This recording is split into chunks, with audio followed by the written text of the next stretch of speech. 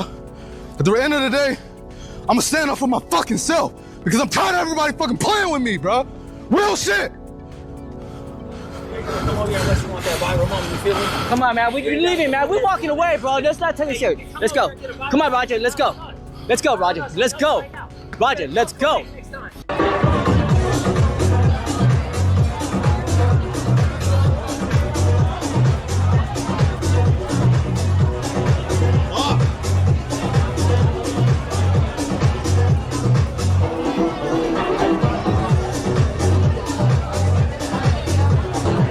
Roger might go to jail. He might get banned off kick too. Thanks, Captain Obvious. And in some unseen cell phone footage, we can see whoever this fucking piece of shit with the long hair and pop belly and man titties is that comes in and pins Stu so the match can end. Whoever this is, if you can find his social media, his address, whoever the fuck he is, let me know in the DMs. I literally just want to talk to him and that's it, I promise. But this piece of shit comes in here. There's no reason this match has to end. There's zero reason this match has to end. But regardless, he comes in as this man is, and Doug will reveal it to you. This man is choking on his own blood and teeth and in such bad medical state that he will later be put in a coma and on life support. And this fat fucking overweight piece of shit comes in and fucking pins his ass because fucking wrestling. Now, after Raja Voorhees leaves the event after probably killing a man, he goes on live stream to further crash out with Stu's blood still on his shirt and proceeds to go off on his chat, letting them know he did that to let them know that he's not a bitch. And now we're going to talk about our hero, because this man, the epic Douglas Malo, he is literally a predator catcher by day, and then at night he's the biggest draw for this shitty wrestling promotion. And then through all that, he still goes in this ring and saves a man's life. If it wasn't for him, Roger Jackson's little simple brain ass would have went in there and killed a man, a veteran at that, over a fucking beer can. So our hero, Douglas, goes on a podcast and explains a lot of things about this incident. But one of the biggest things that he explains is his match was already over. So if this would have been a normal night, he would have already had left the building. But management told him to stay out there pretty much as a security guard, because he's one of the only people in the promotion that is actually trained in fighting and that could actually do something to a real fighter. So he is told to stay at ringside as security. How did you end up being involved? Because from what I understand, you weren't part of that match, that segment. How did you end up out there in the middle of the ring during this match? I just got done with my match. I was blown up, took the heat, did the shit. Then I get a whisper by somebody, hey, something, it's not right. I might need you to go out there and check a scenario. This guy's gonna do a spot. I'm like, when does the spot happen? Oh, we'll let you know. Well, you wanna let me know, but like, you're not telling me when the cue is, when is the spot supposed to happen. You're just gonna let me know just in case. Right, so I'm stuck waiting for this cue. So them telling you to watch this and get involved, if this was supposed to be an angle, it kind of doesn't make any sense, because you have nothing to do with their storyline or whatever. It seems like they kind of wanted you there just because you're the only one who can shoot, which in wrestling means for real fight, right? It felt like it, like how you'd use a dog. Like, hey, we'll send our bitch And then he'll go on to explain the very, very dire medical condition that Raja put Psycho Stu in. What condition is he in right now? Do you know? From what I hear, he's having a hard time. He has no recollection of what He was happened. in a coma overnight, right? Yeah, he was induced. Medically induced. And he's lost all his teeth at this point, I heard. Most of them, from what I hear. He had brain swelling as of last night. It's gone down since then, and reports as of late have said that he's up and alive, but is extremely out of sorts, is having trouble walking, maintaining his balance, and they just took him off a breathing tube this morning, and would assume they're just keeping an eye on him. The fucked up part is Stu doesn't want his attention. And he doesn't remember anything that happened, right? That's what we were told. Yeah. He's apologizing to his wife for being in the hospital. But the most disgusting thing is that people at this school are being encouraged to not cooperate with the police. From what I hear, the police were there investigating the scene shortly after Stu was removed, and there has been multiple requests that have gone downstream from upper management to not talk with the police directly if they are contacted, and to only let a certain group of individuals interact with the police. That is extremely dishonest. You guys let your friend almost die, and now you're trying to have people lie for you. And fuck you to every single person who replied to them, yes, sir. You are all weak sacks of shit, and I hope you rot in hell. You are wasting oxygen that other people could be breathing.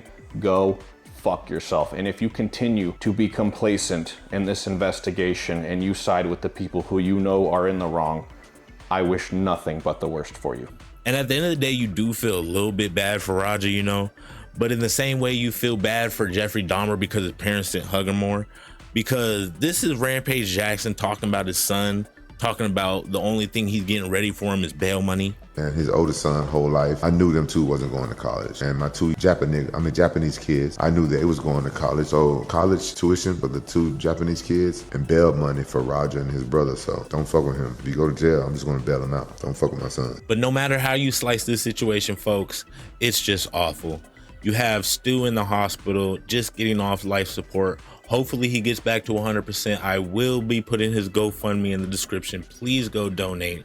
Please go give whatever you can to repair this man's life that Raja has destroyed. And not only has Raja destroyed Stu's life, he's destroyed his own. Because at only 25 years old, he has decided to crash out and kill a man on live stream over a kick chat. This is the world that we live in, folks. It is 2025 and somebody is willing to go to jail and kill a man over what D's Nuts 45 told him on Kick. And they don't even have a fucking profile picture. I implore you guys tonight to go home, hug your families, and don't do what Raja did. Use what Raja doesn't have. Brain. Think. Don't do it. This has been Tim Timmons with the Fresh News Network, and I pray to God every day you don't run into a Raja Jackson, because he might just beat you to death. Prayers with Douglas, prayers with Stu. Get ready for jail, Raja, because they about to get in those cheeks. God bless.